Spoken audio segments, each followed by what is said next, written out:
우리 오늘 하나님 말씀 마태복음 5장 13절에서 16절 말씀 가지고 우리 복, 소금, 빛이라고 하는 제목으로 우리 하나님 말씀 증거하겠습니다.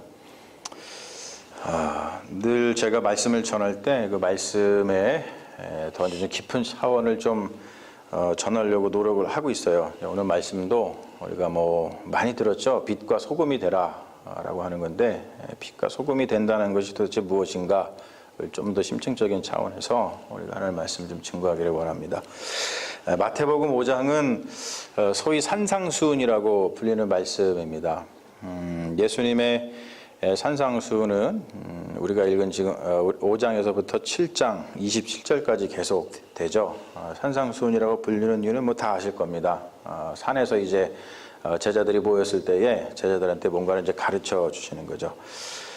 근데 굉장한 많은 사람들이 이 산상수훈을 굉장히 주목을 하고 있죠. 그리고 어떤 사람은 이것이 우리 인간에게 주어진 가장 큰 윤리다, 이런 얘기를 할 정도로다가 굉장히 주목을 받는데, 왜냐하면은 바로 이 산상수훈이 우리 인간, 우리 인류에게 주는 예수 그리스도 하나님의 윤리적인 가르침이기 때문에 그렇습니다. 그래서 우리 인간이 이제 옛날부터 태고적부터 이제 존재가 만들어졌을 때부터 이런 생각을 했죠. 우리 존재에 대한 질문, 우리는 왜 살까? 또 어떻게 살아야 될까? 그런 질문을 굉장히 많이 던졌는데, 어떤 그런 질문에 대한 가장 귀한 답이다, 이렇게 생각을 하죠. 그래서 우리가 종교라든지 어떤 철학, 하나님의 말씀 이런 것은 그러한 우리 인간들의 어떤 질문들에 대해서 대답을 주는 굉장히 큰 결실입니다. 무엇보다도 인간은 자기 자신의 존재를 생각할 때에 그 절대자라 그러죠. 신, 갓을 생각하지 않을 수 없었고, 그리고 그 하나님과의 관계 속에서만이 자기 자신의 어떤 존재의 의미를 찾을 수 있다는 것을 알게 됐어요. 그래서 이 신앙이라는 것이 그래서 굉장히 중요한 것이죠. 왜 신앙은 어떠한 절대자를 믿는 거잖아요. 근데 신앙은 단순히 어떤 기복의 의미를 훨씬 넘어섭니다. 기복, 복을 비는 거 비나이다 이것을 훨씬 넘어선다는 거죠. 신앙은 뭐냐면 단순히 그런 기복이 아니라 삶의 의미, 어떤 도덕, 우리가 어떻게 살아야 될 것인가, 어떤 행동을 하는 것이 옳은 것인가, 그런 것에 대한 문제인데, 그러한 삶의 의미들을 우리 삶 속에 내면화를 시킵니다.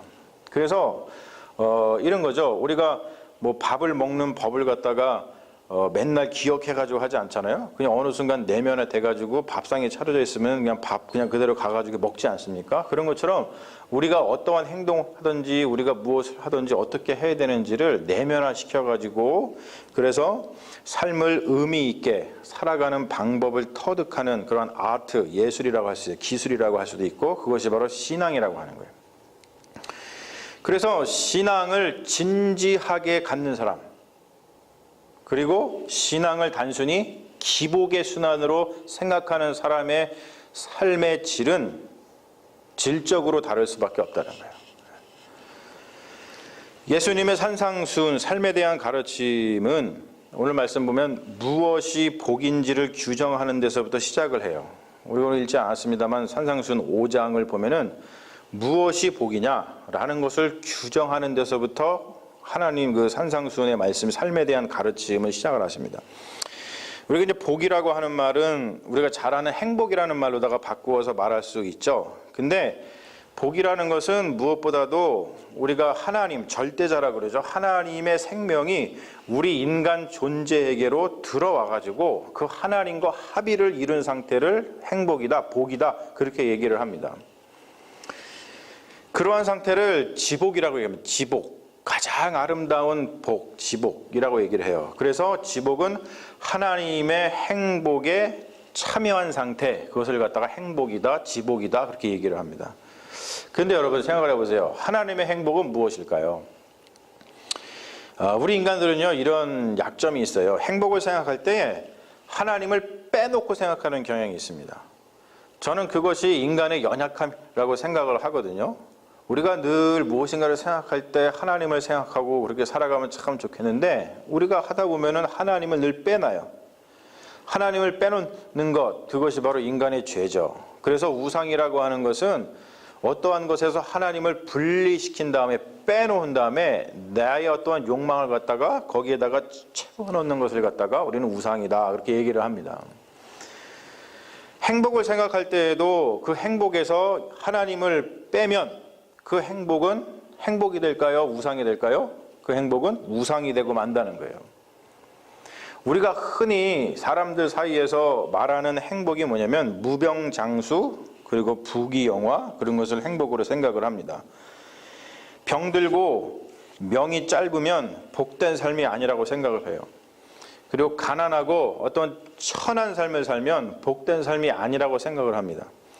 그래서 사람들은 무병장수라든지 부귀영화를 목적 삼아서 그 뜻을 이루기 위해서 신앙생활을 합니다. 이러한 신앙생활을 무슨 신앙생활이라고요? 기복 신앙생활이라고 얘기를 하는 거예요. 만약에 무병장수라든지 부귀영화가 지복, 즉 하나님의 행복에 참여하는 것이었다면 성경은 바로 그러한 것에 대한 가르침이나 그러한 자들의 삶으로다가 삶의 이야기로 가득 차 있었을 거예요. 그런데 우리가 성경 말씀을 보면 알지만 성경의 가르침이라든지 성경의 이야기는 무병장수라든지 부귀영화 이런 것을 말하지 않고 거기 보면 온통 하나님 이야기, 하나님 나라 이야기, 예수님에 대한 이야기, 성령님의 역사에 대한 이야기 그것으로만 가득 차 있습니다. 부귀영화와 무병장수의 관점에서 우리가 예수의 이야기를 보면은 예수의 삶은 전혀 복된 삶이 아니죠. 예수님이 어떤 병이 있으셨을까요? 그거는 잘 모르겠어요. 우리에게 알려진 바는 없어요. 예수님이 무슨 병을 앓고 계셨는지. 하지만 예수님은 장수하지 못했죠. 오래 살지 못했습니다. 33살에 죽었어요. 그리고 우리가 알다시피 부귀영화를 전혀 누리지 못했습니다. 머리 둘 곳조차 없어가지고 그것을 갖다가 한탄하시는 예수님의 말씀도 우리가 성경에서 알고 있지 않습니까? 그리고 오히려 젊은 나이에 십자가에서 처형을 당했죠. 그렇다면은 어떤 무병장수라든지 부귀영화의 입장에서 보면은 예수님의 이야기는 전혀 행복한 이야기가 아니라는 거예요. 무병장수, 부귀영화 이것이 악하다거나 중요하지 않다는 말이 아닙니다. 중요한 것은 뭐냐면 병들었냐, 병들었지 않았냐, 일찍 죽냐, 오래 사냐, 가난하냐, 부자냐, 비천하냐, 존귀하냐의 문제가 아니라 어떠한 상황에서든지 하나님이 함께 계시느냐, 안 계시느냐가 중요하다는 거예요. 사랑하는 여러분, 할 수 있거든 건강하게 오래 사십시오. 그러나 그 건강 안에 하나님이 깃들게 하십시오. 여러분 할 수 있거든 여러분 오래오래 사세요. 그런데 그 장수 오래오래 사시는 것 안에 하나님이 깃들게 하십시오. 사랑하는 여러분 할 수 있거든 부족함 없이 사십시오. 그러나 그 부요함 안에 하나님이 깃들게 하십시오. 사랑하는 여러분 할 수 있거든 존귀한 자가 되십시오. 하지만 그 존귀함 안에 하나님이 깃들게 하십시오. 할렐루야. 하나님이 그 안에 우리가 무엇을 하든지 무엇을 생각하든지 그 안에 하나님이 깃들도록 하는 것이 왜 중요한지는 우리가 산상수훈의 첫 번째 말씀을 통해서 알 수가 있어요. 산상수훈의 첫 번째 가르침은 뭐냐면 여러분들이 잘 아시는 말씀이에요. 심령이 가난한 자는 복이 있나니 천국이 그들의 것이며 라고 하는 말씀입니다. 우리나라 말에는 어순 때문에 잘 드러나지 않아요. 우리나라 말은 동사가 앞에 나오지 않죠. 언제나 명사 주어가 앞에 나오고 동사가 뒤에 나오기 때문에 이게 잘 드러나지 않습니다만 헬라어라든지 영어라든지 라틴어라든지 그 계열의 말은 동사가 강조가 되면 동사가 앞에 나오거든요. 그래서 헬라어를 보면은 이 말로부터 시작을 합니다. 마카리오이. 이 동사로부터 시작해요. 이 마카리오가 뭐냐면은 blessed, 최고의 복 그런 뜻입니다. 최고의 복. 그러니까 산상수훈은 최고의 복이 무엇인지를 가르쳐주는 그러한 말씀이에요. 심령이 가난한 자가 최고의 복 있는 자라 그래요. 근데 여러분 심령이 가난하다는 뜻이 도대체 뭡니까? 심령이 가난하다. 이 말은 뭐냐면 영적인 것에 있어서 빈곤한 자이다 그런 뜻입니다. 영적인 것에 있어서 빈곤한 자이다. 그래서 심령이 가난한 자다라고 얘기하면 굉장히 좀 단순한 자, 재능이 없는 자, 무엇보다도 어떤 종교적으로 깊이가 없는 자, 그런 뜻을 얘기를 해요. 근데 생각을 해보세요. 이러한 사람이 복 있는 사람이라고 말하는 것은 사회적인 통념에서 벗어납니다. 우리는 심령이 부자인 자를 복 있는 사람이라고 이야기를 하죠. 그러한 사람이 세상에서 존경을 받아요. 예를 들면은 예수님 당시 바리새인들이 대표적이죠. 사실 그들이 예수님에 의해서 비판을 받았지만 사회적으로는 굉장히 존경을 받던 사람들입니다. 그래서 그들은 어디를 가든지 윗자리를 차지했어요. 자기들이 윗자리를 차지하고 싶어서가 아니고 어디를 가든지 사람들이 알아서 그 바리새인들에게 윗자리를 내어줬습니다. 그만큼 존경을 받았어요. 왜? 이 심령이 부자인 사람들이었으니까. 그리고 그들은 자신들이 얼마나 영적으로 부자인지를 사람들에게 보이기 위해서 시장 어귀에 서가지고 큰 소리로 기도를 했어요. 그리고 자기 자신이 세리와 창녀와 같은 죄인들과 같지 않다는 것을 공개적으로 막 감사를 했습니다. 그렇다면 사회적인 통념상 산상수훈의 말씀은 원래 이래야 되는 거죠. 심령이 부자인 자는 복이 있나니 천국이 그들의 것이며, 이렇게 돼야 돼요. 그런데 여러분, 우리가 알다시피 산상수훈은 그렇지 않다는 거예요. 그렇지 않고 예수님은 누가 가장 행복한 사람인가에 대해서 선포하기를 심령이 가난한 자가 가장 행복한 사람이다, 이렇게 말씀하신다는 거예요. 사실 그렇죠. 단순한 사람, 재능이 없는 사람, 종교적으로 이렇게 깊지 못한 사람, 그런 사람들이 사실 실제적으로 막 행복하지는 않습니다. 그리고 이런 사람들이 사회적으로다가 별로 환영을 받지 못해요. 교회에서도 여러분 그렇죠. 교회 생활을 열심히 하는 사람이 환영을 받지, 교회 생활을 열심히 하지 않은 사람, 즉 종교적으로 별로 깊이 않은 사람, 그냥 예배를 밥 먹듯이 빠지고 교회를 안 나오고 전혀 예배 어떤 교회에 관심이 없는 사람, 그런 사람들이 교회에서도 이렇게 환영을 받는 것은 아니잖아요. 그런데 예수님은 그들을 갖다가 복되다라고 말씀을 하고 계세요.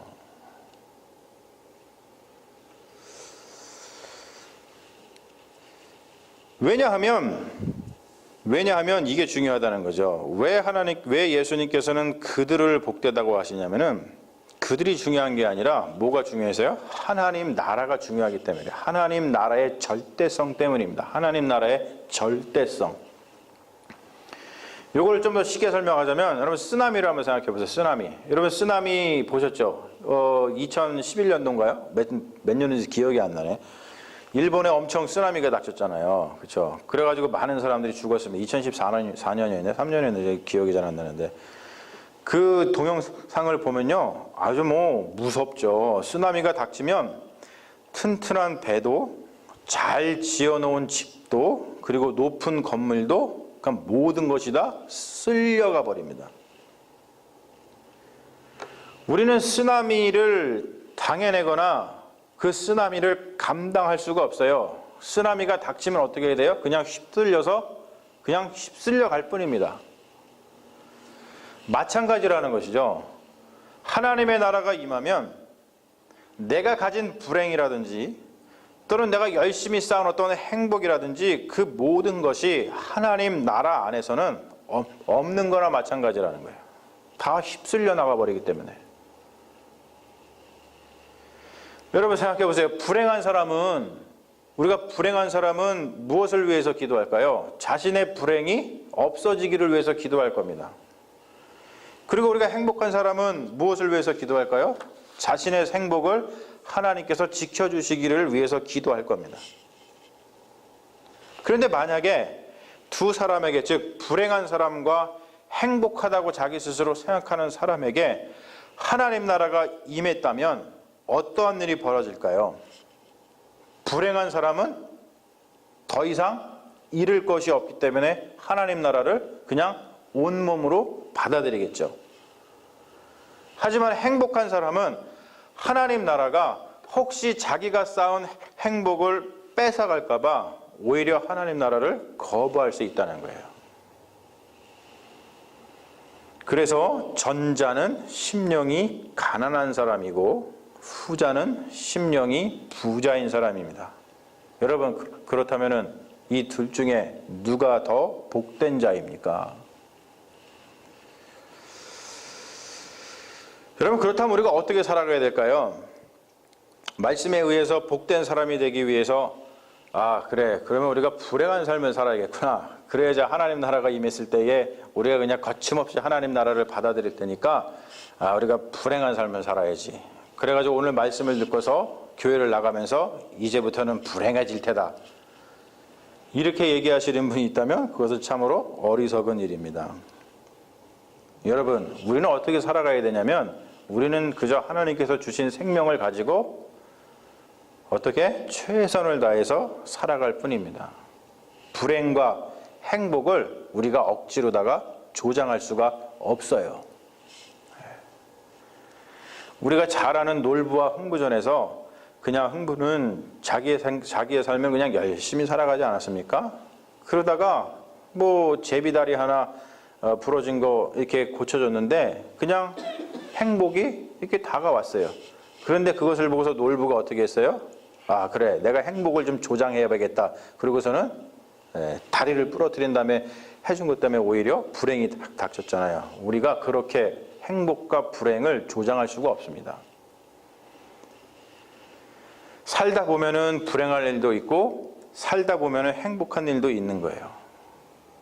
이러한 삶 가운데 정말로 중요한 것은 뭐냐면 매일의 삶, 우리가 하는 모든 것, 우리가 살아가는 그런 삶, 거기에 하나님의 나라가 깃들기를 바라는 것뿐이라는 것이죠. 여러분, 오늘 우리가 빛과 소금에 대한 말씀을 읽었어요. 근데 우리는 그냥 그래, 그리스도인은 빛으로 살아가야 돼. 그래, 우리 그리스도인은 소금으로 살아가야 돼. 우리는 이런 이야기를 하고 있지만 우리가 세상에서 소금과 빛으로 살아가야 한다는 것은 바로 우리가 지금 얘기 나눴던 무엇이 복인지에 대한 신앙적인 자각, 깨달음이 없으면 불가능하다는 거예요. 그냥 빛과 소금으로 살아간다고 생각하면 뭐합니까? 왜 빛과 소금이, 무엇이 빛이고 뭐가 소금인지를 모르는데 그게 무슨 소용이 있겠어요? 그래서 우리에게 중요한 것은 무엇이 복인지에 대한 신앙적인 자각이 우리에게 먼저 있어야 되기 때문에 빛과 소금에 대한 말씀을 하시기 전에 예수님께서 무엇이 복인지에 대해서 다시 한번 정립해 주시는 그 말씀을 가장 먼저 하신다는 것이죠.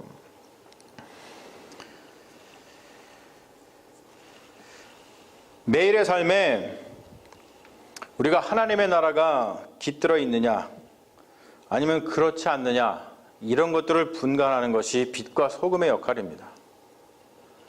하나님의 나라가 깃드는 것이 얼마나 중요한지를 깨닫고서 삶의 구석구석에 하나님의 나라가 깃들도록 나 자신을 헌신하는 것이 빛과 소금의 역할을 하는 거예요. 그리고 하나님의 나라가 얼마나 중요한지 그것을 깨닫고 하나님의 나라가 깃들도록 기도하는 삶을 사는 것이 바로 빛과 소금으로서 살아가야 될 그리스도인의 삶이라고 하는 것이죠. 여러분, 이 말은 뭐냐면 살면서 우리가 죄를 좀 지었어도 그것 때문에 절망하는 것이 아니라 가슴속 깊이 하나님의 은혜를 생각하는 거예요. 우리가 죄를 지으면 하나님의 은혜를 생각하지 못하고 자꾸 그냥 죄책감에서 죽어갑니다. 그게 아니라 그렇지, 하나님의 은혜가 쓰나미처럼 몰아닥치면 내가 가지고 있는 이 불행, 내가 가지고 있는 이 죄는 아무것도 아니지 라는 것을 깨닫고 그 하나님의 은혜를 우리가 다시 한번 생각한다는 거예요. 건강이 나빠져도 가슴속 깊이 하나님의 은혜를 생각하는 거예요. 우리가 좀 물질 때문에 쪼달리는 삶을 살아도 가슴속 깊이 하나님의 은혜를 생각하는 거예요. 좀 우리가 비천에 처했어도 가슴속 깊이 하나님의 은혜를 생각하면서 사는 그 삶이 복된 삶이라는 것이죠. 죄 지은 삶, 건강이 나쁜 삶, 물질 때문에 쪼달리는 삶, 비천에 처하는 삶, 그것이 중요한 것이 아니라 그 가운데서도 하나님이 계시느냐 안 계시느냐를 우리가 깨닫고 하나님의 은혜를 간구하느냐가 그게 가장 중요하다는 거예요. 사랑하는 여러분, 어떤 상황에 처해 있느냐보다 더 중요한 것은 그 상황에서 내가 지금 누구의 이름을 부르고 있느냐가 중요합니다. 처한 상황에서 절망하지 말고 우리가 어떠한 상황에서든지 우리와 함께 하시는 하나님의 이름을 부르는 믿음의 자녀가 되시기를 주님의 이름으로 축원합니다. 그 하나님께서 우리가 어떠한 상황에 있든지 간에 우리를 복되다 하신다는 거예요. 바로 그분이, 그 하나님께서 우리를 어떠한 상황에 있든지 복되다 하시면 그러면 어떻게 되는 거예요? 우리는 그것으로 구원받은 겁니다. 그러니 여러분, 우리가 인생을 살아가면서 힘을 냈으면 좋겠습니다. 아멘. 우리 잠시 기도하겠습니다. 아버지 하나님, 우리가 어떻게 살아가야 되는지에 대해서 맨날 고민합니다만 우리가 어느 순간 우리 삶 가운데 죄가 닥치고 건강이 나빠지고 또 물질 때문에 힘들고 비천에 처해지면 하나님의 은혜를 생각하지 못하고 우리의 삶이 넘어집니다. 주님, 그럴 때마다 다시 한번 쓰나미와 같은 하나님의 은혜를 생각하는 믿음의 자녀 되게 하여 주시옵소서. 우리가 그 상황에서 누구의 이름을 부르고 있는지가 가장 중요합니다. 우리가 하나님의 이름을 부를 때에 하나님께서 너는 복되다 말씀하시면 천국이 우리의 것임을 믿습니다. 주님, 이 말씀을 가지고서 우리가 처한 상황 가운데에서 절망하고 슬퍼하고 우는 것이 아니라 하나님의 은혜를 간구하면서 힘을 내는 믿음의 종들이 다 될 수 있도록 역사하여 주시옵소서. 감사드리며 우리를 구원하신 예수님의 이름으로 기도합니다. 아멘. 주여 믿습니다.